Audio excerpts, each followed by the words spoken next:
Cameron, you're very welcome back to the ScaleX Insider podcast. It's an absolute delight, an honor and privilege to have you on the show as always. Brandon, thanks for having me. Great to see you again. Yeah, likewise. We've been chatting. I mean, you know our vision and our purpose intimately. I was listening back to the first interview I did with you back in March 2022, which you gave a masterclass on your wonderful concept, the vivid vision. You give a brilliant answer to this question. And I'm just curious, given the fact that you've traveled 23 countries in the last 12 months after getting married, has this changed in any way? So our vision is to inspire, connect, and enable millions of ambitious leaders of small and medium-sized enterprises to scale with purpose. So what does scaling with purpose mean to you now? Well, it's interesting. My core purpose in my business is to help entrepreneurs make their dreams happen. So that would be being on your podcast and helping your entire tribe, right? That helps them. Yeah. Even my new book, my new book helps entrepreneurs make their dreams happen by hiring the right second in command. Everything is just completely aligned with my core purpose right now. And then I think my wife and I have just really figured out, we did a vivid vision for our lives. I'll share it with you and you can share it with your entire tribe later. We crafted a vivid vision for our relationship as a couple. So we both went separately, drafted all the different areas of our life together that mattered to us, from our time together and our fitness and our health and our, sexuality and our friendships. And we sat and we merged it all together and talked about every sentence and merged it all. And now we have a design element to it. It's amazing, but we're really focused on how do we move our personal lives better, our personal self better, our businesses together. I'd say more aligned than ever now. Oh, brilliant. Give us just a little taster of how that has manifested in the last 12 months. Sure. Since we last spoke, you got married and you're now touring the world. It's crazy that was 10 months ago now too. It feels like it was only 2 or 3 months ago. Maybe it's because you're such a friendly Irishman. It feels like it was like we were just in the pub. It feels like we were just in the pub sharing a pint. So I'll give you an example of what's manifested. We both really like smart people and spending time with smart people and kind of being inspired and then learning and growing. So we wanted to spend time with other communities of entrepreneurs globally, right? Wherever we are. So we went to Bhutan. Went to India and Bhutan with a group of entrepreneurs and went and stayed in the monasteries and went hiking at 14,000 feet and hung prayer flags and lived in the monasteries with these monks. And that was an amazing experience. We went to Estonia and we spent 3 weeks in Estonia doing some work with Mind Valley and Vishen Lakhiani and spent time at Mind Valley University last summer. We've just booked a trip to go to Uganda with a group of entrepreneurs to go hiking with the gorillas in Uganda. We're going to Baby Bathwater in Croatia to spend time with 150 entrepreneurs there. We went to the main TED conference last year and spent time at the 5-day TED conference with 1,800 of the most brilliant individuals. We went to the Genius Network annual event and spent 3 days with 350 CEOs. So we've probably done like 6 or 7 pretty solid, amazing, trips with these other entrepreneurs, which just gets us vibrating, right? It gets us excited. And then when we're traveling now globally, we can plug into these communities. We can have dinner with friends over in India. We have dinner with other friends in Dubai. We have dinner with other friends in Egypt. So it's being able to be thoughtful about what we're trying to do, be mindful about why we're trying to do that. And then instead of saying, hey, let's, get together for a drink, or let's get together and go on a trip together, and spending time with those smart people. And that's been really cool. Yeah, I absolutely love that. And something that you mentioned in your book, which I'm really looking forward to diving into today, is the importance of managing energy. It's specifically in the context of the COO role, but just given what you've said, how important is it for leaders of scaling businesses to tap into those networks of other like-minded people? Well, I think it's twofold. One is to tap into the networks because you can feed off that energy and you can also give energy to that community. Secondly, is to be mindful as a human of the energy that you have, with yourself. My wife has been monitoring her glucose with a glucose monitor 24 hours a day. I get mine today or tomorrow to start monitoring mine to see our glucose levels, to see how are we monitoring that energy. And And she's been doing a lot of deep dives into her health and into understanding food and what order we should be eating our food to, again, help with our levels. I've been trying to do more with fitness and getting to the gym more often and, you know, staying active. And I carry a scale in my backpack where I weigh myself every single morning to keep my weight at a certain level so that I don't gain weight because I love my, you know, desserts or whatever, my Italian pasta or my wine when I'm traveling. So those are important, is to take care of our body. And then, yeah, the tapping into communities. I started investing in being in mastermind groups and communities 25 years ago. You know, I got involved in the Entrepreneurs Organization, EO, and was a member for 5 years. I've done 7 years as a member in the Genius Network. I did 7 years in Dan Sullivan's Strategic Coach. I've gone to 4 baby bathwater events this year. I've been to 5 mastermind talks events this year. I've gone to a couple of war room events. I've gone to a couple of Maverick events. I've gone to the main 5-day TED conference for 9 years, and I'm probably missing a couple Wayfinders events. So for me, whenever I plug myself into these communities, and I love that my wife likes it too, and we don't even have to sit beside each other at these events because she can carry her own weight and is as interesting as everybody else in the room and smart. We get to spend time with these other people, and it's inspiring. It aligns us. We go in thinking about what we're working on, and then the ideas that come from the group, I call it ideas having sex. You take these ideas from all these people that are usually outside of your industry, and it kind of percolates into something that you can use for yourself. And then, yeah, I think just that amazing energy of being with people. They're not sitting around talking about who won the latest sports event, or, you know, they're not complaining about their neighbor or complaining about their friends. Like, no one sits and complains. They're all so forward driving that's just really inspiring and cool as well. Yeah, I love that. We're both absolutely aligned on that, to the degree that we both have dedicated our lives now to establishing our own communities. I know, you have the COO Alliance, the wonderful community for the second in command. We're going to get into that today. And we have obviously our ScaleX Accelerator program, and then our alumni, the Scale Up Club, which for the graduates of that program. And it's so energizing to be around those people. It's just an absolute gift to be able to host and facilitate and curate material on their behalf. So, well, you know what's cool for both of us is we learn as much as anyone who's attending our groups. Like,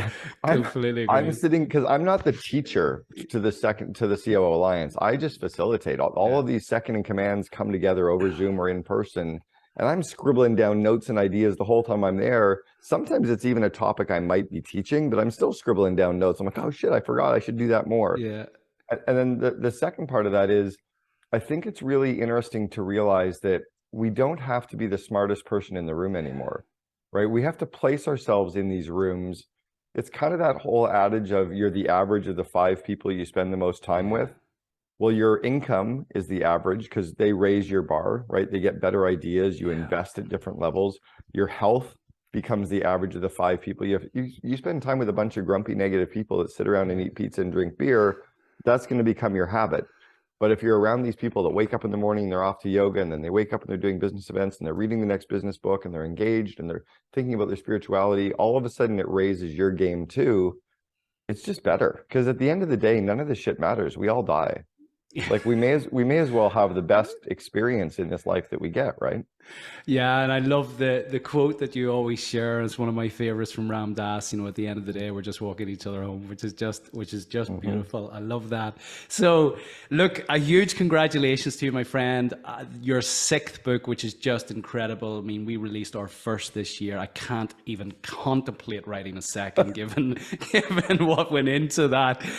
So the fact that you're on your 6th and you have chosen to design the life that inspires and energizes you is just hats off.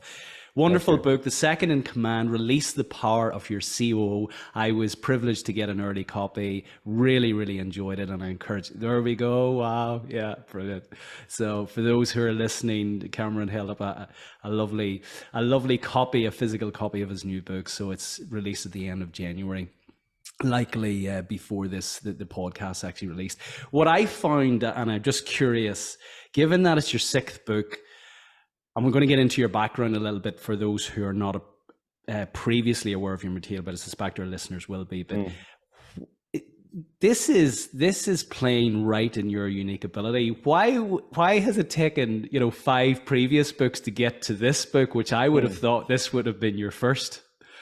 Yeah, it's interesting. Well, and it's funny. I was just thinking as you were talking, if my English teachers knew that I had written 1 book, let alone 6, or they would probably just, I think it's over. It's over. They're like, because they told me constantly that I was horrible at English. I can barely speak English, let alone write books. So I never set out to write a book. I didn't want to write books. I never wanted to be an author. It had never dawned on me to do this. So 12 years ago, I had a lot of my coaching clients were wanting more of my information. And one client specifically, his name was David Hauser, and he was the CEO of grasshopper.com. And David asked me if I would write his manual for his PR people inside his company, if I could train his PR people and write a manual on how they could do PR. And I'm like, dude, I don't want to write a manual. And he goes, I'll pay you $5,000 to write like 20 pages of, and I'm like, I will have it to you by Monday. So I wrote it all up and I sent it over, and his wife was an editor. And so she kind of did some copywriting on it and sent it back to me. And I go, that's amazing. And I gave it to David and he sent me $5,000. I'm like, fuck, I have content on a lot of areas. And that's how I wrote my first book, Double Double. His wife ended up being my editor, Sonia. We got a publishing company to put it out the door, and people really loved it. And my speaking fees went from $5,000 to $15,000. Now my fees are $40,000. But because it elevated my fees, and then I landed a couple of coaching clients from it, and I landed a couple of speaking events. I'm like, whoa, this is a big brand building tool too. So I transitioned from wanting to share the content with people to help them to, whoa, this will grow my brand. And then the other books kind of happened because of that. They were fairly easy to put out. Meeting Suck was easy. Vivid Vision was pretty easy. Free PR was easy. I co-authored that with one of my former coaching clients. Hal Elrod came to me, who wrote The Miracle Morning, and asked if I would co-author The Miracle Morning for Entrepreneurs. That was pretty easy. So those books just kind of came out pretty fast and easy over 10 years. This one came out because of 2 reasons. One, I've been running the COO Alliance now for 6 years. I've had probably 400 members, 350 members from 17 countries. And I really started to know the COO role. And I used to play the COO role at a couple of companies as well, one being 1-800-GOT-JUNK. But in getting to know all of these other COOs, I realized that I had some IP that I could share. I had some resources that I could share, some insights that I could share. Second to that, I ran a podcast, or still run a podcast, called The Second in Command. And I've had 245 guests who are all COOs. So in interviewing 245 COOs of really good brands like Bumble and Shopify and brands that we know the name of, I had insights from those people to share. So I thought I can just pull all this content together and share it. So the book is really filled with examples from these people as well. And then strategically, I realized, wow, it is a marketing tool for the Second in Command podcast and the COO Alliance. So if I can write it in a way that it's really, really good, as if I had nothing to market, right? If I had no COO Alliance, if I had no podcast, could I write a really great book that on its own would be amazing?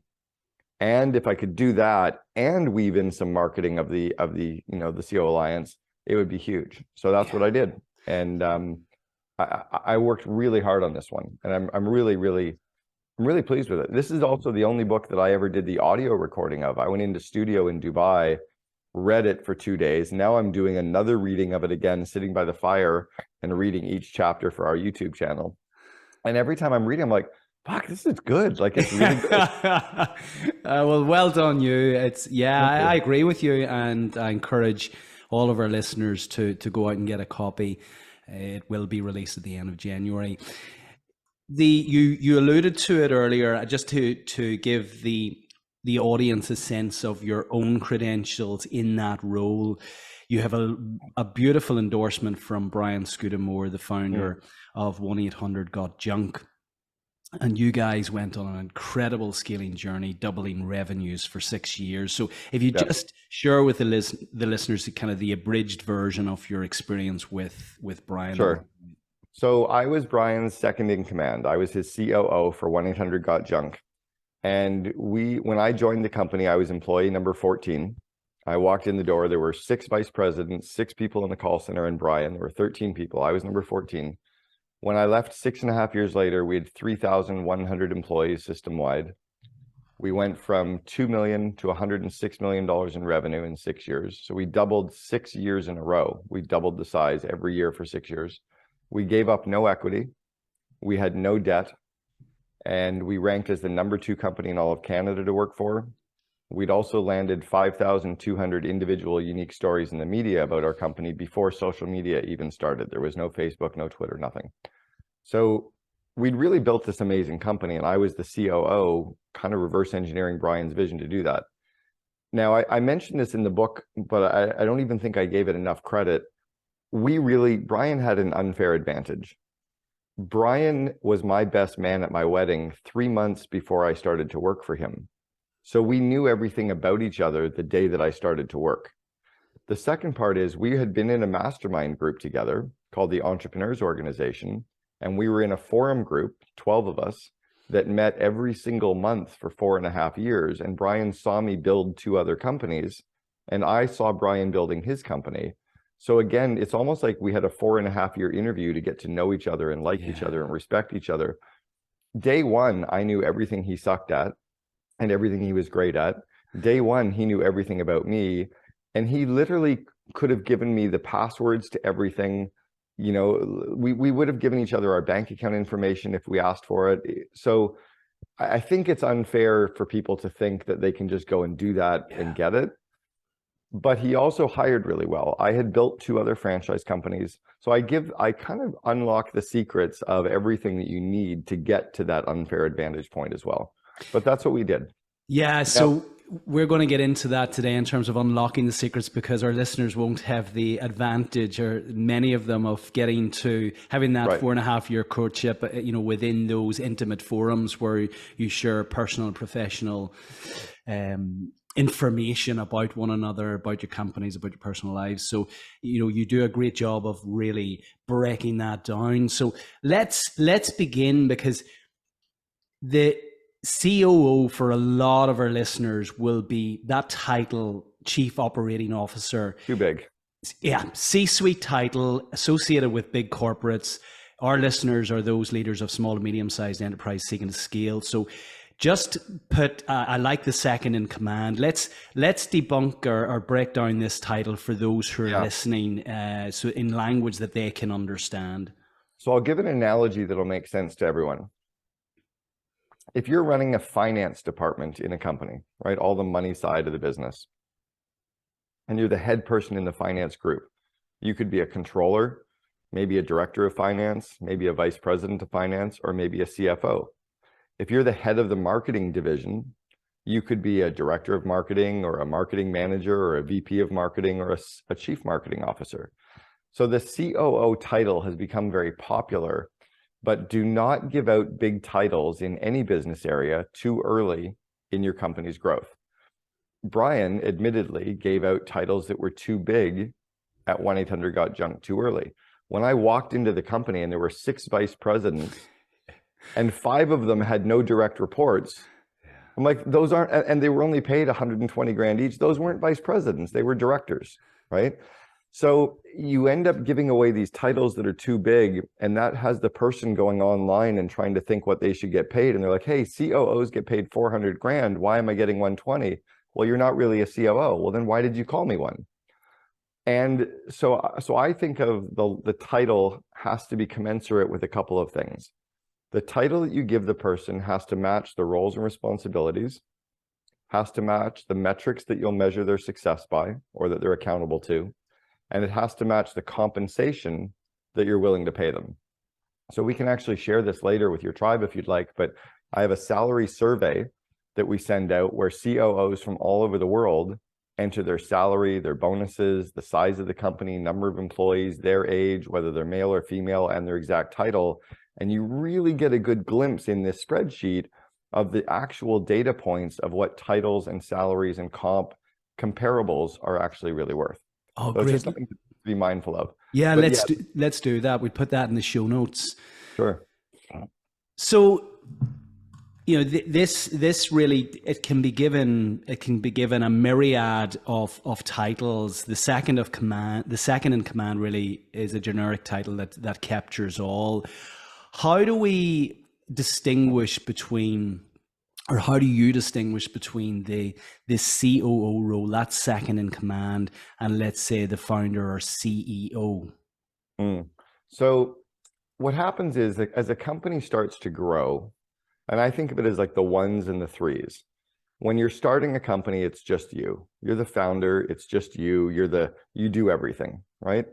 And some things you do really well, and some things you're just not that great at. Yeah. And some things you kind of don't even like doing. So you end up hiring a couple of people, and all of a sudden there's 3 of you in the company. You got a couple people doing lots of things, and they're not experts, but they might be a little better in the areas, or they might like the areas more, but you can kind of divide and conquer the 3 of you. And then you get to 10 people. Your company has 10 people. You probably have one manager who's managing a bunch of people, and you still have some direct reports. And that manager, again, may not have more skills than you, but they might really like the area more, and they spend more time on it. And because they spend time on it, you can get more done. And it's almost like it's all good enough, right? It's minimum viable everything, right? Momentum creating momentum. So when you go from 10 people to 30 people, you now probably have your first management team, where you have a person leading each of the business areas, and those 4 or 5 or 6 people report to you, and the other 20-ish people report to those 5 or 6, right? That's really when you probably have your first second in command. You have a person who, if you were sick for 3 months, could take over and run the business for you. You have a person who is behind the scenes, your real trusted counterpart. You probably have that one person on your management team who you can sit down with and confidentially say, I don't know what I'm doing, or I hate this work, or I'm super stressed. And they go, I got it, boss, I'll take this for you. It's kind of that one, it's almost the yin and yang, right? When you go from the 30 to 100 people, you now have your first leadership team of very seasoned, solid leaders of each business area. Most of them will have run those business areas for at least one other company before. And again, that's probably when you have your first COO versus a VP of Ops or a Director of Ops. But that's kind of the migration point. For anybody who's very early on in the entrepreneurial journey, kind of in the 1 to 30 employee stage, if you don't have an executive assistant, you are one. And the key thing you need to do before you hire a second in command is hire an executive assistant to get all of that admin work off your plate, all of the minimum wage jobs off your plate, all of the tasks that drain you of energy off your plate, so that your EA can handle all of that to free you up to work on the bigger business ideas.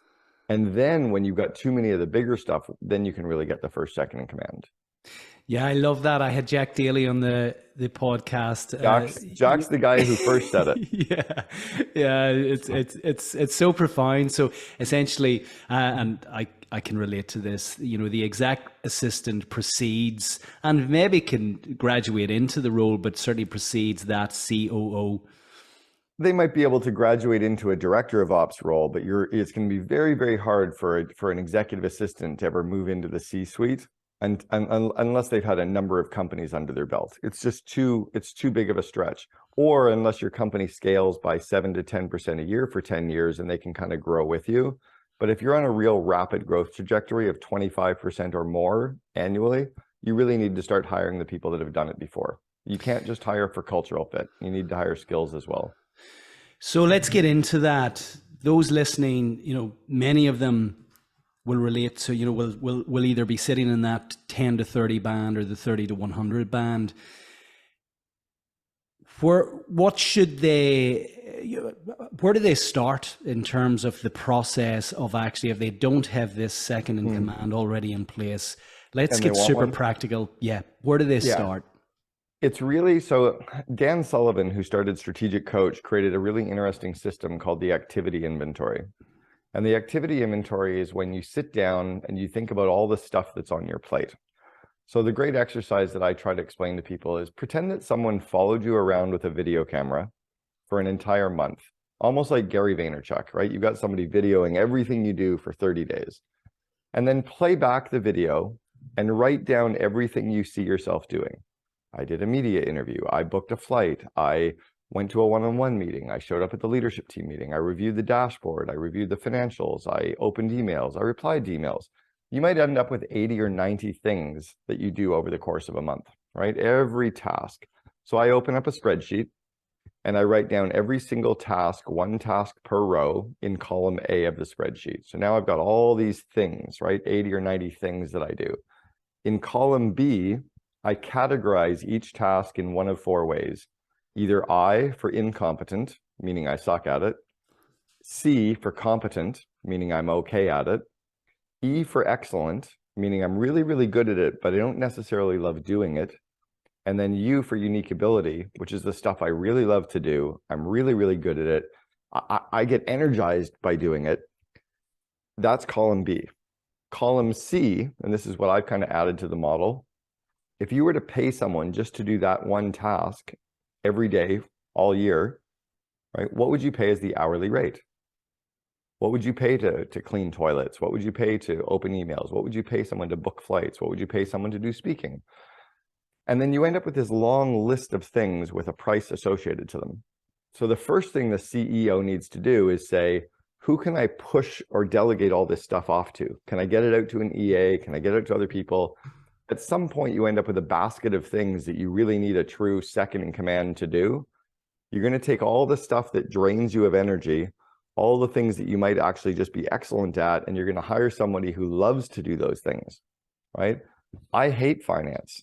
I hate IT, but there's COOs out there that absolutely love IT and finance. So the key is, how do you find that yin and yang of someone who loves to do the stuff that you're bad at and who doesn't want to work on the areas that you love? That's the starting point. I love that. And I noticed that within the book, you give a breakdown of that. I also like it because of the acronym ICE in terms of the incompetence, the competence.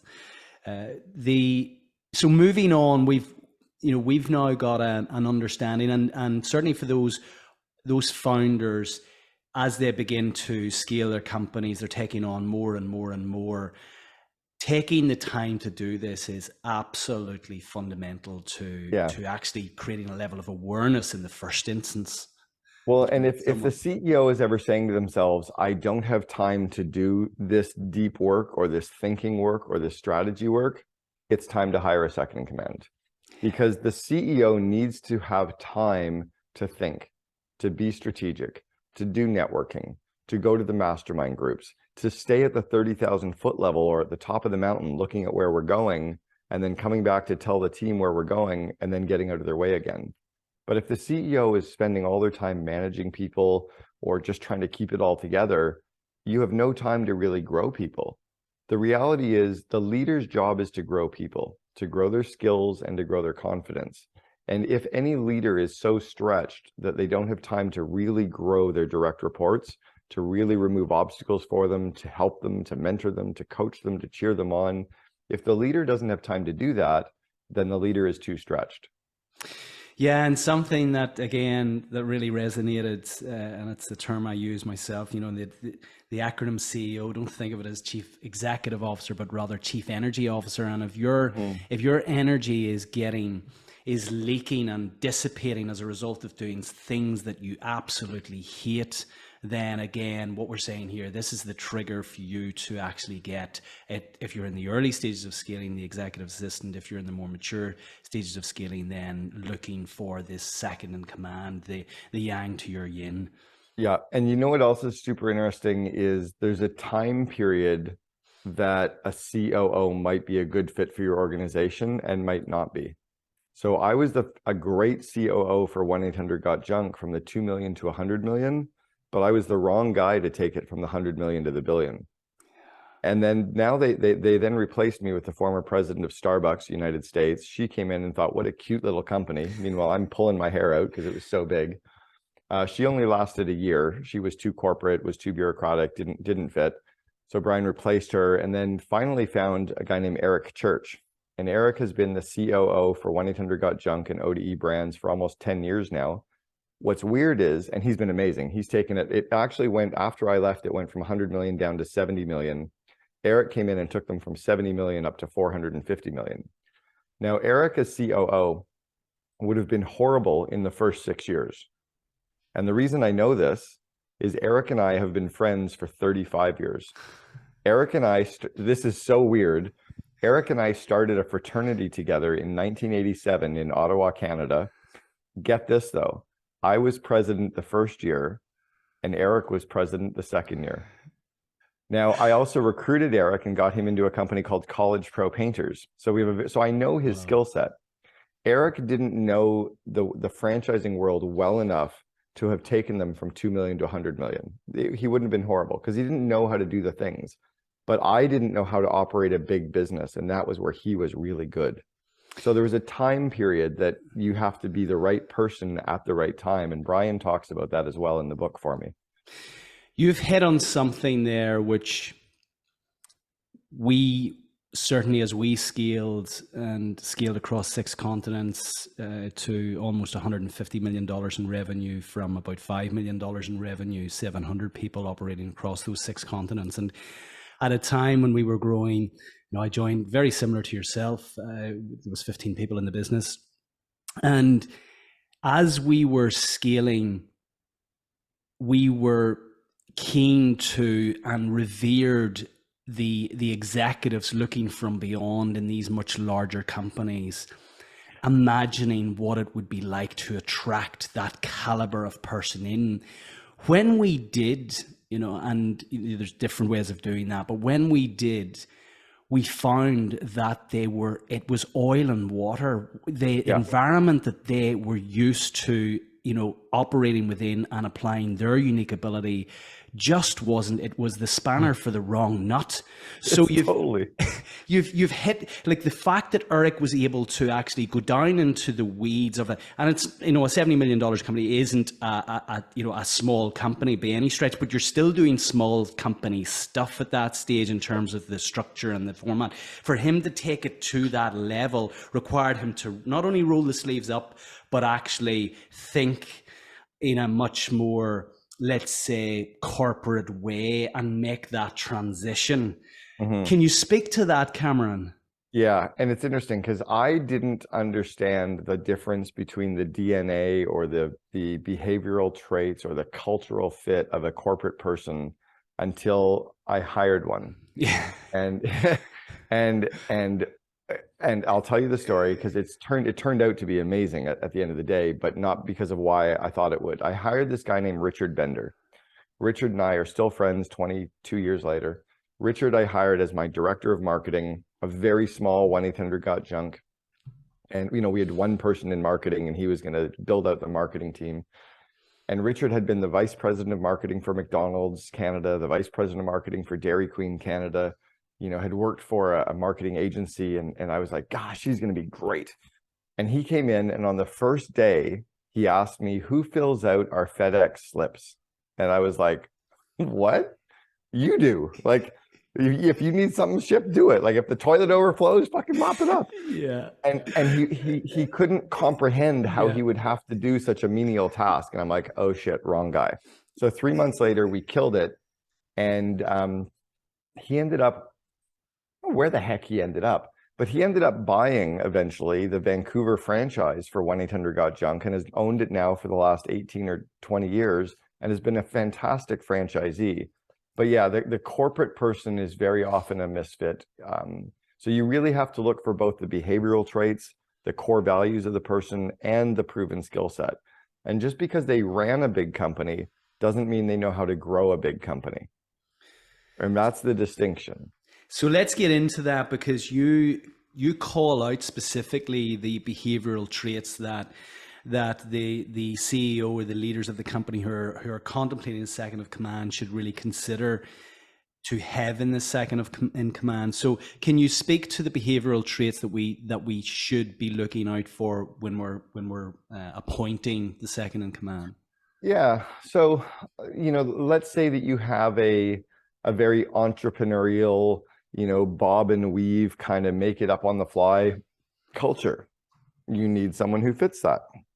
Let's say that you have a company that has a kind of guerrilla marketing, fun culture. You need someone who fits that.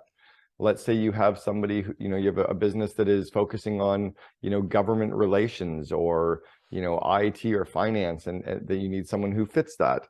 Not unlike, I'll give a very, vivid example. There's not a single salesperson in the world who would ever make it through an HR person's interview. HR people hate salespeople because they're like oil and water. HR people, everything has to be dotted and crossed. Everything has to be policies and procedures. Everything has to be exact. HR people are more amiable and analytical. They're usually a little bit more cautious and careful. The salespeople are cowboys. They're making it up. They're winging it. They shoot from the hip. They have to be. If you're ever on a sales call, every prospect gives you stuff in a completely different order. There's no format. You have to think on your feet and be gregarious and raise energy and make it up on the fly and then say yes and figure it out later. That horrifies HR people. So you have to look for those different behavioral traits, right? I would never want an HR person who's making it up on the fly and winging it and shooting from the hip. That'd be terrible. Yeah. Getting into the alignment. Oh, I'm sorry. And like that, we need that yin and yang to the CEO. So what's the behavioral traits of your partner going to be like? Very similar to a traditional marriage, husband and wife. When the husband understands himself completely, he understands what's going to be a good match for him, right? Yeah. They say that opposites attract. That's one of the reasons why in some cases, the opposites are such a good strength, is because it's a nice counterbalance, right? Yeah, what I would say there, but fundamentally they're aligned by their core values. The core values are the same in terms of correct resonating on a certain frequency. Yeah, the core values are going to be the same, but the way that we show up as individuals might be slightly different. Yeah. But what matters to us is going to be the same. That's the key salient point. So I always say we have to interview for core values, for behavioral traits, and for the proven skill set on a role by role basis. Well, if you're looking for the second command, what are those? What only really changes, core values don't change across any role in the company, but the behavioral traits and the skill sets change for every role in the company. Yeah, and there's something in this at its core. It requires a level of humility by the founder, by the leader, to actually complete this inventory checklist, this activity inventory checklist, and really be ruthlessly honest with themselves about the things that they suck at, because there's likely there's a level of ego there to actually found a company in the first place. I mean, but it's making sure that it's your servant and not the master. So being humble to accept there are things that you aren't good at. I was speaking with the CEO just this week, and we were chatting on a similar topic, and he mentioned some of the activities that really formed his day, and he said, I hate doing those things. And if I said, well, why are you doing them? If you hate them, your energy changes, the energy of the people around you change. But when you hate something, there is somebody out there who really loves that. So speak to this, Cameron. Well, and it's interesting. I've never thought about the whole that the CEO needs to have the humility to say what they suck at, because that is really what needs to happen. That's super insightful that you've thought of it that way. So I'll have to include that in my next version of the book. I'll have to I'll do an edit because thank you. Because there's something there about that really is the mindset of, and that's why it needs to be such a safe relationship with who they hire. Is you need to be able to turn to that person and say, I suck at this. Very similar to your spouse, right? My spouse knows, my wife knows where I'm really bad at stuff. And I talk to her about where I'm scared or vulnerable or insecure about things. And then she's there to build me up so that when I walk out the door, I can have that game face on, or I can buffer it with hiring the good people. So it's super insightful on that. Yeah, and even the visual of that yin and yang, and it's the cover graphic of your book. It doesn't suggest that, this role is subservient to me as the leader or founder. It says we literally are one. I have recognized what I'm really good at, where my strengths lie, what my unique ability is, and I have identified all of those things that I'm not. and these play to your unique ability, and together, when we become a potent force as a result of that the coming together, this alliance. Yeah. There was a book that I read around 20 years ago, and I can't remember the name of it for the life of me, and it was only like a page or two that talked about the CEO COO relationship. It was about like building a company to a $1 billion size, and it talked about the two in a box. And the two in the box were the CEO and the COO effectively in the same box on the org chart. And if you can get it to that stage, that's where the magic really shines. And it is just a different relationship from the CEO and anyone else in the C-suite or anyone else on the leadership team, right? The COO needs to be able to collaborate with all the different functional areas. They need to be probably even better at a lot of the people skills, the interpersonal skills, the conflict skills, the collaboration skills. They need to be able to understand enough of the business areas at a base level of competency, but not at a domain expertise level. The head of an area needs to have the domain expertise, right? The head of finance needs to be really great at finance. The head of IT needs to be really great at IT. The head of marketing needs to be really great at marketing, etc. The COO needs to at least understand each of the areas in terms of roughly what they do and what they work on, to understand the kind of interdependencies and to be able to work with the people. It's a really weird role. Yeah, and it's a role that, I'm going to kind of let's provoke this for a moment, because it's a role that requires a huge amount of competency in being able to, what I often found is, filter when CEOs are up, everybody's just on a high. But with that up, I often found came a crashing down. Now, if you've got that turbulence that's just waving or ripping through a company, that can be very destructive and very disturbing to building a culture. I found that certainly acting as a filter, a stabilizer to the ups and the downs, and be able to almost, if you have this visual of, being the megaphone, but there's a filter within that megaphone. So you have these private conversations with the leader, and you then communicate something that keeps people at their most productive, rather than, if I use the analogy of the airplane, you don't want to see these conversations happening between the pilot and the co-pilot. And I'm kind of vibrating as you're talking about this, because again, if I go back to the family analogy, mom and dad need to be able to debate and fight and talk about the kids confidentially and talk about their future, but not in front of the kids. Yes. Right? Because you don't want to see mom and dad arguing about your sister. You don't want to see mom and dad being worried about your brother. You don't want to see mom and dad fighting about where we're going to go on vacation. But they need to have that space to then collaborate and have the consensus, and then, and mesh. So that's one for sure. You talk about the CEOs having these highs and then the crash afterwards. In my first book, Double Double, I talk about the fact that most entrepreneurial CEOs are on the spectrum for bipolar disorder. The mania, the big highs, is why people follow us. It's why they'll invest. It's why they quit their job to join a small company. It's why they'll say hell yes to a project without knowing how we're going to do it. They like to follow that leader, right? It's called follow the leader. So, but what's hard for the leader is if they don't have a safe place, if they don't have a place to talk about their fears and insecurities, they can't often tell their spouse where they're really worried because it freaks them out. They can't really tell the other members of the leadership team because they'll all quit and go somewhere else. The leader needs to have that one person, that confidant, that behind the scenes they can go, I don't know what I'm doing.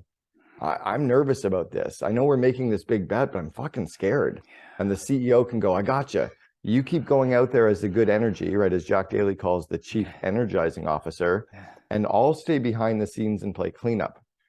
The other role for the CEO and the COO, my sister says that the COO has to be the brakes for the CEO's gas. I love that. Because the entrepreneurs are always like, go faster. And the CEO is like, yeah, but we're kind of driving towards this brick wall. Let's like slow down to go into that corner, right? And the COO needs to be the thought process behind, the energy. And then the last thought I have on this is Thomas Edison once said that vision without execution is hallucination. The CEO is vision. The COO is execution. And that's why it's so critical to have that good second in command, is you need to have the execution to make the vision happen. And most entrepreneurial CEOs don't have the ability, the capabilities, the desire, or even the focus ability to actually make a lot of their ideas come true, right? They get too distracted. Yeah, I want to touch on that, but we're on a roll with metaphors here and analogies. And I notice you've got your Aura ring on, and I'm thinking as we speak that, you know, we both measure our HRV, which measures the tonality between our sympathetic nervous system and our parasympathetic, and you want that really, really healthy tone from the kind of the going into your sympathetic, your fight or flight, and moving into your parasympathetic, which is your rest and digest. So it's that kind of accelerator brake analogy. You know, if we use HRV as a measure of the tone and quality of how our nervous system is operating, using that metaphor, what should we look for in terms of measuring the quality of the relationship between the COO and the COO? Wow, interesting. So, well, there's first is on the quality of the relationship. The secondary part is, I'll talk to this part first. The COO needs to be able to watch the CEO and be able to kind of pull them back down from the stratosphere once in a while to say, hey, we're being a little erratic. Let's kind of come back down to reality. Or, wow, you look like you're a little stressed. You look like you're a little depressed. You look like you're a little burned out. Why don't you get the heck out of here for the day or for the weekend or for the week or for a few weeks and get off the grid, decompress? You need to be more like a racehorse, right? We need you to show up and be performing, and you can't do that at 60, 70-hour weeks. So Brian and I would routinely pull each other aside. I would grab Brian and say, hey, let's go walk and talk. And I'd be like, dude, you're kind of off right now. Like, you're crazy energy or you're whatever, or you're moping around the office and you're kind of down, get the fuck out of here. Or he would call me and say, don't tell anybody, but I'm at home. I'm lying in my basement. The lights are off. I'm having a bit of a stressful day. Tell the leadership team whatever you want to tell them and text me later. And I'll say yes. So I'd be like, Brian's offsite working from the club. He's got some meeting with the lawyers offsite today. Everything's good. Meanwhile, I know he's at home with his, head under the duvet going, I hope tomorrow's better. You need that. You need to cover for each other. And then Brian behind the scenes would go and tell the employees, Cameron needs to be the hard ass. Cameron needs to be hard at this. I need Cameron to roll out the tough decisions. He just cares about the core values or cares about the vision. So we were always making each other kind of look good, right? The way that you have to work on that relationship and take care of each other, as you asked about, is you need to have date night, right? You need to have time away from the office together as friends, doing stuff that you like to do that's fun. You need to be able to decompress together. So I'll give you the specifics again of what Brian and I would do. For a couple of years, every Tuesday and Thursday morning, we would go for runs together. On Tuesday morning, he would come to my home and we would then head out for the run. On Thursday morning, I would go to his home and we would head out for the run. We used to go and work on Fridays from the Arbutus Club, his tennis club, and we would sit at the tennis club, both of us with our laptops. We'd work for 4 or 5 hours together. Sometimes we would never even talk. Other times we'd be working away and we'd have some stupid joke and we'd tell the other and we'd laugh. And we were always out going for drinks together and going for dinners together and really kind of blowing off steam.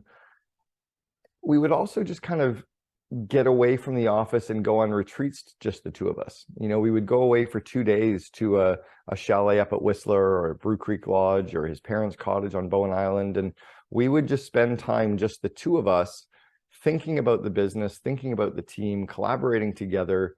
And then we would get back together with the kids, right, or with the team, and we would tell them where we were going and we would get them to help figure out how. So we had lots of time to stay on the same page, build the relationships, have fun together, decompress together.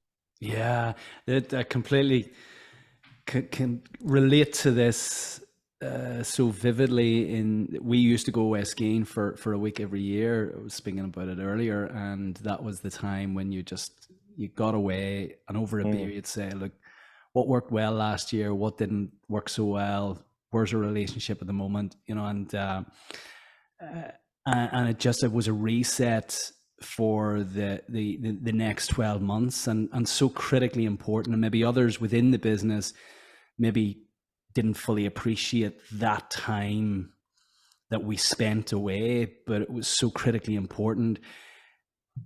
as you scale, some of the things that you need to be aware of is these, are certainly be very conscious of is that support for one another.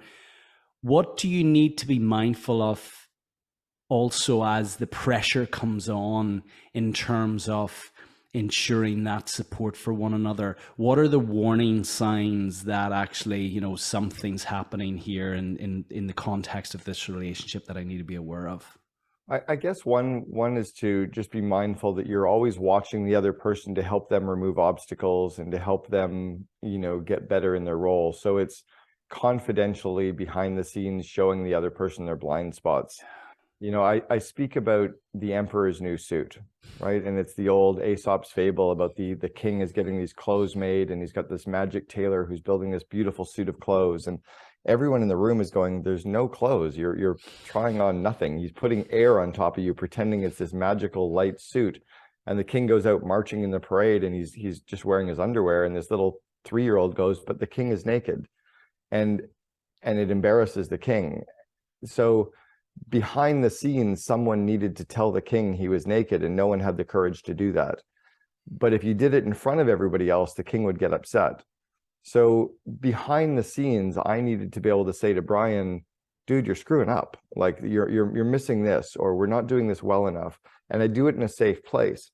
And then he needed to be able to say to me, hey, you're not delegating enough, or you need to delegate more. Let's get that off your plate. Like, why are you doing all this stuff and not growing people? That was something that I could have been much better at in the first 2 or 3 years that we were building the company together. I was so kind of, I'll work hard, I'll take all this on, I'll work hard, that I didn't get stuff off my plate soon enough to other people who were capable, or even get it off my plate to people who weren't necessarily capable, and just grow their capabilities so that they could do it more, right? So he was playing that for me. And then also, I think, being there to help each other solve problems. I remember one day I couldn't solve this one problem, and it was based on what were our commission structures going to be for these roles. And I kind of needed to use, I don't know whether it was algebra, I think it was algebra, right? Like, is it algebra, like the a squared plus b whatever equals something? And I sat down with Brian, he goes, dude, it's just algebra. And he like hopped on a whiteboard and showed me. I'm like, oh, fuck, it's amazing. He's like, how did you not see it? I'm like, well, I was so close to it that I couldn't even solve my own problem, right? So you need to be there for the other person in that case as well, right? Yeah, I love that. And I'm conscious of time. The last hour has absolutely flown. It would be remiss of me not to ask about the importance of the vivid vision concept, which you've become synonymous with.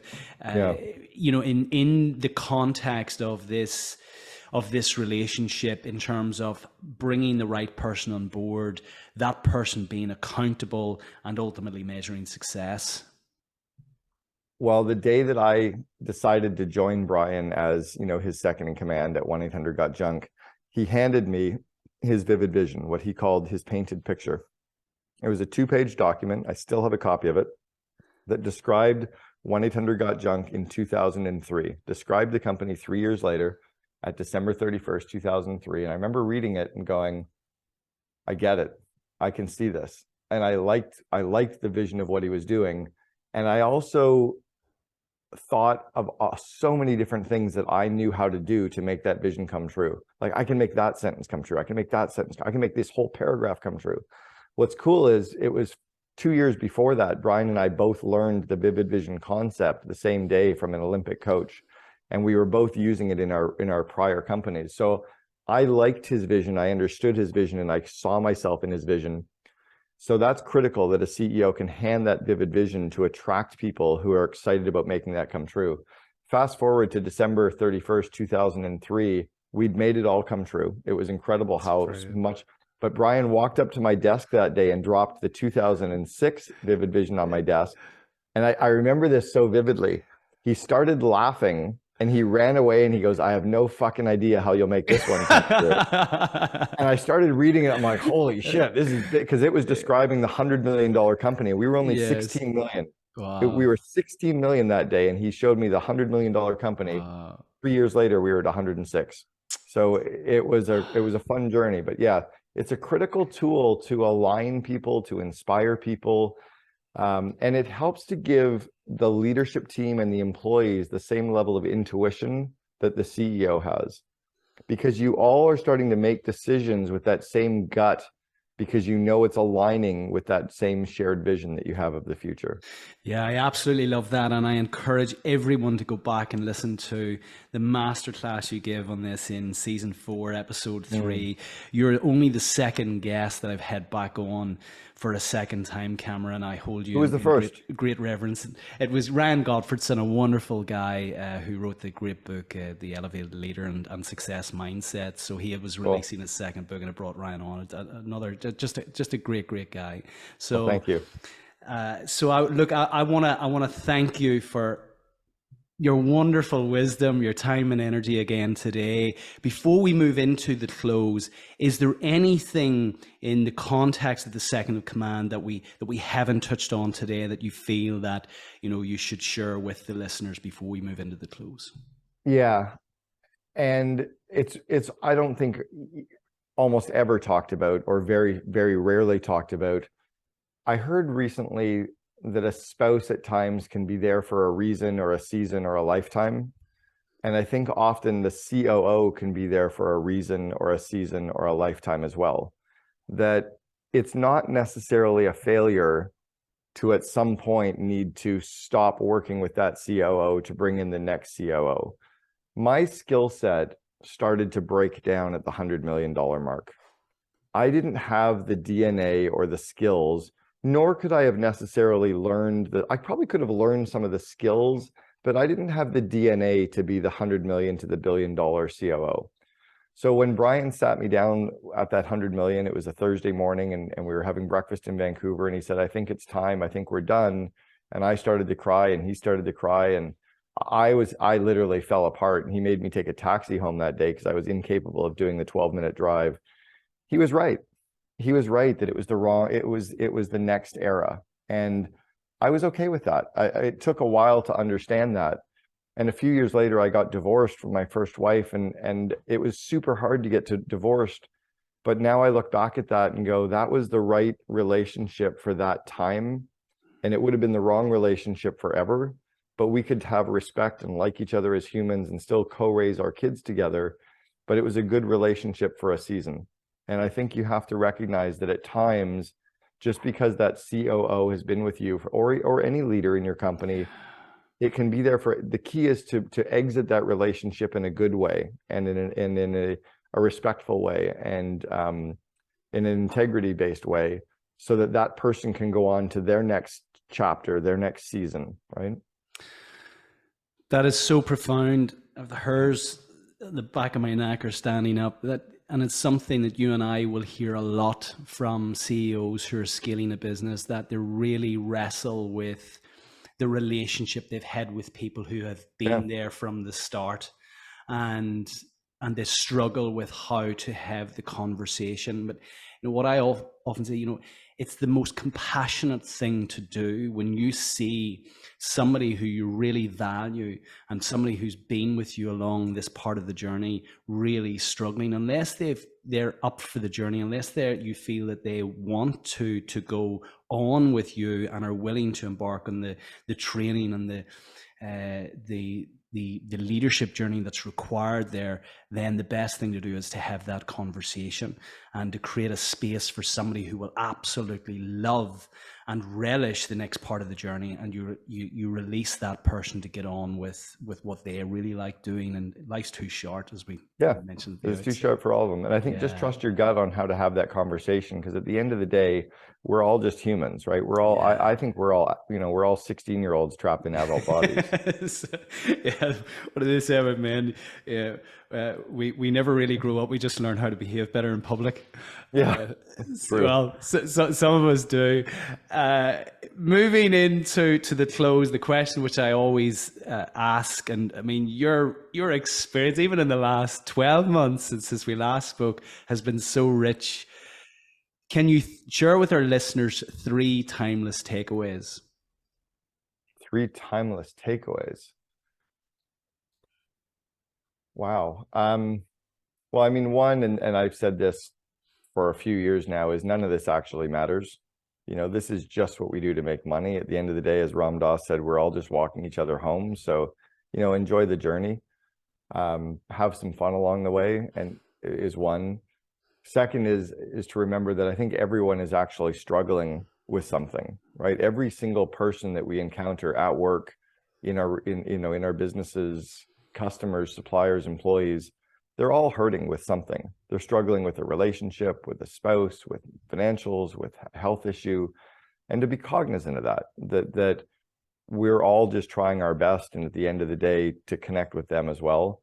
And I guess, I can kind of hear my wife in the background, is to work hard to find that partner that you love and you admire and you want to share your journey with, because at the end of the day, it's kind of fun to be able to share that journey and that path with somebody too. Hear, hear. Well, I wish you all the very best with the book. It's a wonderful book. As I mentioned at the outset, I encourage all of our listeners to go and grab a copy, as well as The Vivid Vision, which is a book that we distribute. It forms part of the reading material for our own program, our ScaleX Accelerator program. It's a book that I absolutely love and gift a lot. So I wish you all the very best with it, Cameron. What's next for you? Are you still on this traveling journey then? How long's left to go? Because I want to catch up this year for a Guinness at some stage. Yeah, I would love to share a pint with you. So, and the Irish never have a Guinness. It's like the pint, the keg just keeps tapping. So what's next? Well, I've only done 64 countries, and there's 193. So I guess we've got 129 countries to go. Yeah, it's just to enjoy the journey, and my wife and I just to continue to figure out other countries to go and explore, and other masterminds to go and plug into and spend time with. Right. And spend time with my kids and continue my own growth. So I want to continue exploring and seeing what's out there in the world. Oh, good on you. If people want to connect with you, and I know they will, where best to reach you, Cameron? Yeah, well, all of my books are available on Amazon, Audible, and iTunes. Definitely check out the Second in Command podcast for sure. And then check out the COO Alliance. If you're a company that's doing north of 5 million in revenue, you definitely want to check that out. And then lastly is check out my course, the Invest in Your Leaders. It's a really, really strong course with the 12 core skills that everyone needs to get better in their job. And it's a really great way to grow your people. You grow your people, they'll grow the company. Yeah, completely. My friend, it's been an absolute pleasure as ever. Take care. Brendan, thank you.